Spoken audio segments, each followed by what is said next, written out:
ड्रियर ने पूरे डोमिनियन को अलर्ट कर दिया, सभी सिस्टम्स पर आपातकाल लागू हो गया, लेकिन सवाल एक ही था, अगर वे जाग चुके हैं तो अब वे चाहते क्या हैं?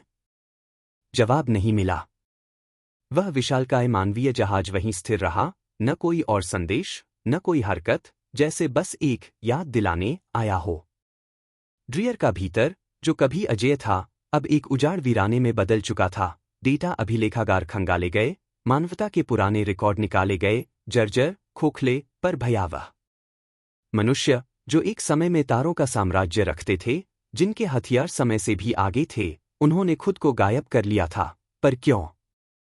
एक गुप्त फाइल मिली, प्रोजेक्ट ऑब्जर्वर, एक अज्ञात स्थान, एक विलुप्त प्रयोग और एक अंतिम नोट, अगर हम वापस आएं तो यह विजय के लिए नहीं होगा।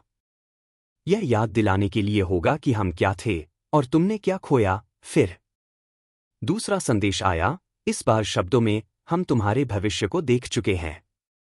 तुम हमें भूल गए, पर हमारी खामोशी दया नहीं थी, चेतावनी थी। ड्रियर ने तुरंत एक आपात सभा बुलाई, जिसमें जनरल, वैज्ञानिक, यहां तक कि पुराने विरोधियों को भी शामिल किया गया, लेकिन कोई यह नहीं समझ पाया कि अब मनुष्य क्या चाहते हैं, क्योंकि वे केवल मौजूद थे, पर सक्रिय नहीं, जैसे किसी बड़े खेल की पहली चाल देकर रुक गए हों।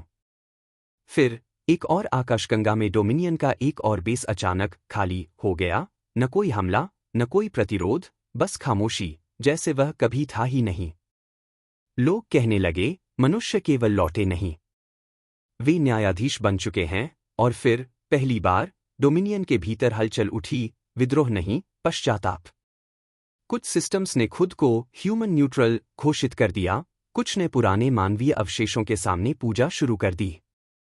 कप्तान ड्रियर अब केवल एक सेनानायक नहीं रहा, वह इतिहास का विद्यार्थी बन चुका था और लगातार पूछता रहा, क्या हमने सच में उनके खिलाफ कुछ किया था, या हम बस उनके प्रयोग का हिस्सा थे? फिर अंतिम क्षण में वह चीज हुई जिसने सब कुछ बदल दिया। मानवीय जहाज ने हरकत की, धीरे, शांत, पर निर्णायक, किसी युद्ध स्थिति में नहीं, बल्कि अंदर की ओर, उस अंतरिक्ष क्षेत्र की ओर जिसे द फॉरगॉटन स्पाइरल कहा जाता था, जहां आज तक कोई नहीं गया था, जहां ड्रियर के रिकॉर्ड्स के अनुसार कोई प्राचीन मानवीय कॉलोनी थी, जिसका जिक्र कभी केवल पागलपन में आता था।